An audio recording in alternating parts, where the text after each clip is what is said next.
Le jeu du marketing d'influence a changé au cours des dernières années. Les grands noms ne sont plus synonymes de grande confiance. Vous avez peut-être remarqué ce changement de première main. Les grands influenceurs ont toujours de l'influence, mais ils ne suscitent plus la confiance qui permet de conclure des contrats. Le centre de gravité s'est déplacé du pouvoir des stars au pouvoir de la communauté. C'est pourquoi les micro-influenceurs sont désormais au cœur d'une stratégie moderne de marketing d'influence axée sur la crédibilité, la conversation et le retour sur investissement. Selon les données de Clutch, 55% des consommateurs affirment qu'ils sont plus enclins à faire confiance aux micro-influenceurs ayant entre 10 000 et 100 000 followers qu'aux célébrités. Si vous travaillez dans le B2B, c'est une bonne nouvelle. Au lieu de vous battre pour une portée basée uniquement sur la popularité, vous pouvez maintenant faire correspondre l'influence à des signaux de revenus, car les micro-influenceurs ont tendance à faire preuve d'une plus grande autorité sur le sujet et d'une plus grande proximité avec leur public. Le déclin de l'influenceur célèbre. La confiance dans l'appui des célébrités s'estompe rapidement. Vous avez peut-être vu les chiffres dans vos propres campagnes avec des taux d'engagement qui chutent et des conversions qui ne sont pas assez bonnes. Dans les enquêtes de Clutch, 53% des consommateurs déclarent avoir moins confiance lorsqu'un message est rémunéré, ce qui explique pourquoi les spots d'influence très bien produits peuvent ressembler à un autre achat médiatique. Ce changement culturel va plus loin que le scepticisme à l'égard des partenariats rémunérés. La plupart des publicités de célébrités ont un caractère commercial et non personnel. Mais la jeune génération, en particulier la génération Z, préfère les créateurs réels qui partagent leur vie à des bobines de tapis rouge et de jets privés. Plus un contenu semble éloigné d'une personne réelle, plus il suscite le scepticisme. Qu'est-ce qui rend les micro-influenceurs plus dignes de confiance? Tout cela se résume à ce dont les micro-influenceurs parlent et à la manière dont ils interagissent avec leur public. Fiabilité. Les jeunes publics préfèrent généralement interagir avec des micro-créateurs qui ressemblent aux communautés qui les entourent. Leur flux montre des flux de travail réels, des piles réelles et des compromis honnêtes, loin des mises en scène. Cette familiarité fait baisser la garde de l'acheteur et augmente les chances d'un vrai dialogue sous un message. Parce que les adeptes des médias sociaux sentent qu'ils peuvent envoyer un message à leurs amis. Les personnes qui suivent les médias sociaux ont l'impression qu'elles peuvent leur envoyer un message et obtenir une réponse. Leur contenu correspond à une expérience vécue, comme les vidéos d'installation, les fils de discussion sur le démontage et les suivis, ce que je changerais. Les questions du public obtiennent des réponses personnelles et non des points de discussion en boîte. Lorsque le public a l'impression de recevoir une attention sincère, la confiance s'installe. L'authenticité. Les messages bruts et non filtrés renforcent la crédibilité d'une manière que les contenus polis ne pourront jamais atteindre. Les micro-influenceurs qui comptent entre 10 000 et 100 000 abonnés ne sont pas devenus corporatistes dans chacun de leurs posts. Ils partagent toujours le milieu désordonné, les échecs et les réussites. C'est la raison pour laquelle leurs recommandations ressemblent à des avis sur des produits et non à des scénarios. Et comme ces créateurs ont généralement grandi avec leur public, ils protègent leur crédibilité en refusant des contrats mal assortis. Des liens plus étroits avec la communauté. Un public restreint permet de nouer de véritables relations. Les micro-créateurs cultivent également les blagues de potache, les segments récurrents et les longs fils de commentaires. Leurs réponses ont plus de poids que la légende soignée d'une célébrité, et cette interaction est visible par le reste de l'audience, ce qui renforce la confiance. Performance. Pourquoi les micro-influenceurs offrent un meilleur retour sur investissement? Voici quelques raisons essentielles pour lesquelles les micro-influenceurs surpassent souvent leurs homologues célèbres en termes de retour sur investissement. Des taux d'engagement plus élevés. Une analyse des données de 2025 de PopularPay, une plateforme de marketing d'influence, a révélé que Les micro-influenceurs sur Instagram ont en moyenne un taux d'engagement de 3,12% contre 1,93% pour les créateurs avec 500 K plus followers. Le rapport 2025 de Hype Auditor montre également que les petites catégories, en particulier les nano- et micro-influenceurs, occupent les premières places en matière d'engagement sur les principales plateformes. Qu'est-ce que cela signifie pour votre campagne de marketing d'influence? Plus de signaux dans les commentaires, des échanges plus qualifiés et une meilleure adéquation entre le contenu et le marché lorsque vous réutilisez les ressources des créateurs sur vos canaux. De meilleures conversions. Il ne s'agit pas seulement de likes. Lorsque les créateurs correspondent à la niche, leur public se convertit parce que le contenu répond à des questions spécifiques.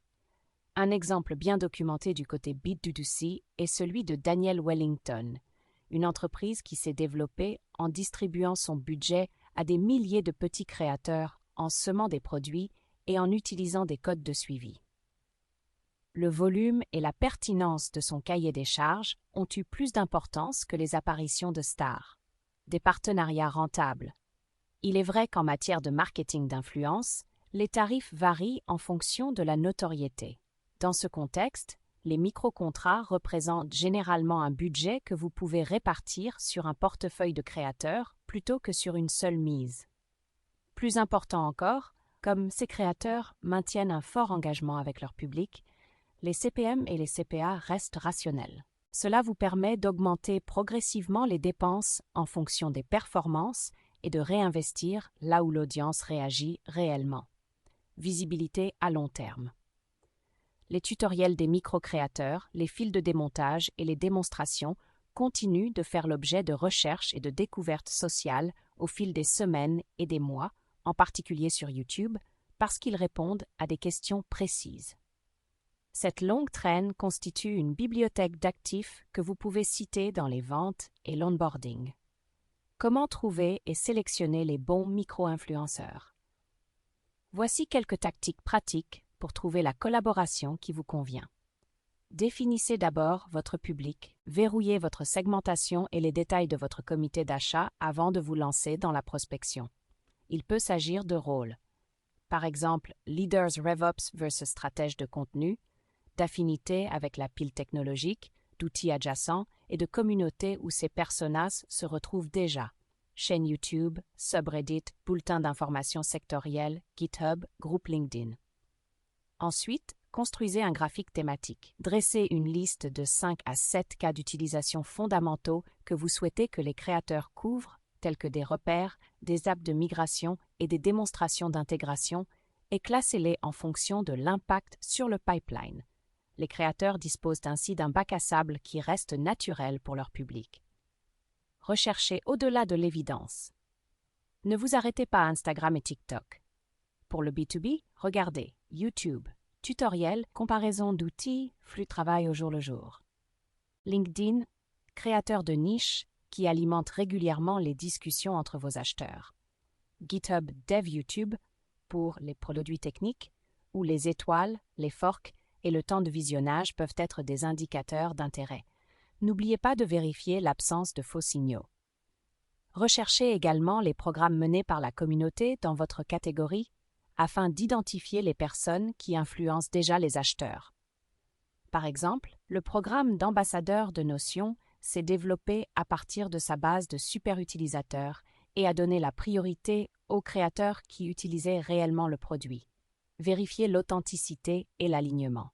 Pour ce faire, vous pouvez évaluer la qualité de l'audience, le taux d'engagement, la profondeur des commentaires et la géographie de l'audience. La pertinence du contenu. Ces personnes enseignent-elles ou débattent-elles déjà de vos sujets? La discipline en matière de divulgation, utilisation propre de la publicité et conformité à la FTC, protection des deux parties. Adaptation à la narration. Peuvent-ils raconter une histoire sur les problèmes que vous résolvez sans la forcer? Des programmes tels que celui des experts de la communauté Adobe montrent comment les marques sélectionnent des experts en la matière qui informent et ne se contentent pas d'afficher. Cette position s'aligne bien sur les mouvements B2B complexes. Vérifiez les signaux d'alerte. Parmi les signaux d'alerte à surveiller, citons les pics d'engagement ou les augmentations soudaines du nombre de followers sans qu'il y ait de modèle de contenu. Les groupes de commentaires, un groupe privé d'utilisateurs de médias sociaux, souvent des influenceurs, qui acceptent d'aimer, de commenter, de sauvegarder et ou de partager mutuellement leur contenu afin d'augmenter artificiellement leurs indicateurs d'engagement. Et les réponses génériques du type « excellent article » peuvent également révéler un influenceur qui n'est pas vraiment impliqué avec son public. Recherchez également les promotions fréquentes et hors catégorie qui laissent présager un manque de confiance de la part de l'audience. Enfin, éliminez les créateurs dont les réponses au fil de discussion sont anémiques ou qui ne sont pas disposés à gérer les interactions avec le public après la publication. Dans le monde technique, les mesures de vanité, comme le nombre de followers sur Twitter, d'abonnés sur YouTube ou même le trafic sur le site web, sont facilement gonflées ou ne se traduisent tout simplement pas par une véritable influence sur les décisions d'achat ou d'adoption. Un grand nombre de followers ne signifie pas que les développeurs respectent l'opinion de l'influenceur sur une nouvelle base de données ou un nouveau framework. En outre, si vous achetez une portée technique, c'est toujours une bonne idée de vérifier les mesures de vanité avec des signaux corroborants, par exemple les conférences, l'activité GitHub, les bulletins d'information respectés et l'engagement de la communauté. Comment construire des partenariats significatifs avec des micro-influenceurs? Un petit pont. Les messages ponctuels ressemblent à des publicités. Les relations ressemblent à des plaidoyers. Abandonnez la mentalité du message unique. Planifiez les campagnes d'influence comme un sous-ensemble de votre calendrier de contenu de médias sociaux, avec des mini-calendriers éditoriaux avec un créateur, un actif d'ancrage profond et plusieurs coupures de soutien, courts-métrages, carousel, fil de discussion, extrait d'email. Cette cadence donne au public le temps d'absorber, d'essayer et de demander des précisions. Par ailleurs, il est préférable de ne pas s'appuyer sur une seule grande campagne. Combinez plutôt les contributions d'experts, l'amplification sociale et le soutien payant organique afin d'atteindre les paramètres du pipeline. C'est un meilleur modèle pour le marketing d'influence en 2025 et au-delà. Collaborer à la création. Les micro-créateurs savent ce que leur public va regarder jusqu'au bout. Apporter une structure, brief, résultats clés, accès aux démonstrations, mais laissez les créateurs définir le format et le ton. Le meilleur contenu s'écarte souvent de votre briefing initial dans la bonne direction. Lorsque les influenceurs se sentent propriétaires du contenu, cela se ressent souvent dans le résultat final. Offrir une valeur réelle. L'argent est important, mais il l'est tout autant. Un accès anticipé aux produits pour des visites crédibles. Des données auxquelles ils peuvent se référer, benchmark, informations anonymes, distribution sur vos propres canaux, newsletters et événements. Soutien à l'attribution, UTM personnalisé, code, page d'atterrissage. Ces avantages non monétaires sont souvent plus importants parce qu'ils contribuent à fournir une valeur tangible à leur propre public. Suivre les performances de manière réfléchie. C'est une bonne idée de faire correspondre les mesures clés aux étapes suivantes de l'entonnoir. Haut de l'entonnoir, taux d'engagement qualifié, commentaires significatifs, visite, taux de visionnage, temps de visionnage, milieu de l'entonnoir, demande de démonstration, téléchargement de ressources, adhésion à la communauté, capture d'email. Bas de l'entonnoir, influence sur le pipeline et le chiffre d'affaires, pas seulement sur le dernier clic. Vous pouvez utiliser des UTM spécifiques aux créateurs et des pages d'atterrissage uniques pour un ciblage précis. Ensuite, comparez les cohortes assistées par des influenceurs et les cohortes non assistées par des influenceurs sur la vitesse de conversion et de vente dans l'ensemble de vos campagnes. Voici un exemple simple de la façon dont vous pouvez mettre cela en œuvre sans frais généraux. Commencez avec 10 à 15 créateurs sur 2 canaux où votre pic, profil du client idéal, passe déjà du temps, par exemple YouTube plus LinkedIn. Pilotez pendant 90 jours avec un actif d'ancrage et 2 ou 3 postes de soutien par créateur. Instrumentez tout. UTM par créateur et par contenu, tableau de bord partagé, bloc de questions-réponses post-publication cohérent pour recueillir les objections.